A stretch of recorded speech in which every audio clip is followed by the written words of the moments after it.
ఆనంద్ భైరవి కుటుంబం అంతా కూడా దామినిని తీసుకొని సుందరం ఇంటికి వస్తారు. కాంచన భర్త ఇద్దరు కూడా మారు వేషాల్లో ఉంటారు. ఒక ఇంటి ఓనర్ని పనివాడిగా చేసి కాంచన సెటప్ అంతా కూడా ముందుగానే రెడీ చేసి ఉంచి సుందరాన్ని కోటీశ్వరుడిగా చూపించే ప్రయత్నం చేస్తూ ఉంటుంది. ఆనంద్ భైరవి వాళ్ళు ఇంట్లోకి వచ్చే ముందే రేపు అనోడా నువ్వు రెడీనా అని చెప్పి ఆ ఇంటి ఓనర్ని పనివాడిగా చేసి కాంచన అంటూ ఉంటే, నేను ఇంటి ఓనర్ని పనివాడిని కాదు అని చెప్పి అతను అంటూ ఉంటాడు. ఈ కాసేపటి వరకు నువ్వు పనివాడివే, నోరు మూసుకొని ఉండు అని చెప్పి కాంచన అతన్ని నోరు మూయించేస్తుంది.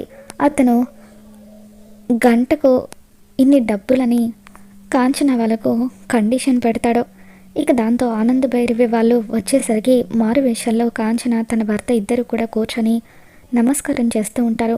సుందరం అక్కడికి వచ్చి ఉదయం నుండి ఒకటే కాన్ఫరెన్స్ మీటింగ్స్ అని చెప్పి బిల్డప్ ఇస్తూ ఉంటే, వీడి బిల్డప్కే సగం టైం అయిపోయేలాగా ఉంది అని చెప్పి కాంచన భర్త అంటూ ఉంటాడు.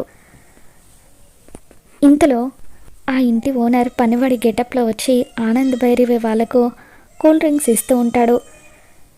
25 మినిట్స్ ఓవర్ అని చెప్పి అతను అంటూ ఉంటే, 25 మినిట్స్ ఏంటి అని చెప్పి దర్శన్ షాకింగ్గా చూస్తూ ఉంటాడు. ఇక దాంతో అరగంటకు ఒక మీటింగ్ ఉంటుంది, దాని గురించి అతను చెప్తున్నాడు అని కాంచన కవర్ చేసే ప్రయత్నం చేస్తూ ఉంటుంది. పనివాళ్ళలాగా నటిస్తున్న ఓనర్ జ్యూస్ తీసుకొచ్చి టేబుల్ మీద పెడతాడు.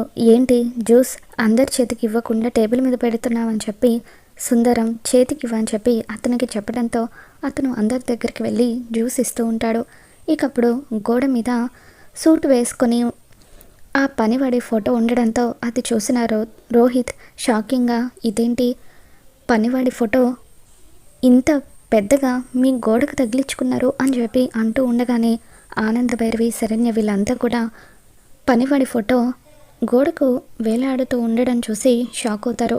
మరి కాంచన వాళ్ళ కుట్ర గురించి ఆనంద్ భైరవి కుటుంబానికి తెలిసిపోతుందా, ఏం జరగబోతుందో మళ్ళీ మన ఛానల్లో తెలుసుకుందాం. ఈ వీడియో మీకు నచ్చినట్లయితే తప్పకుండా లైక్ చేయండి.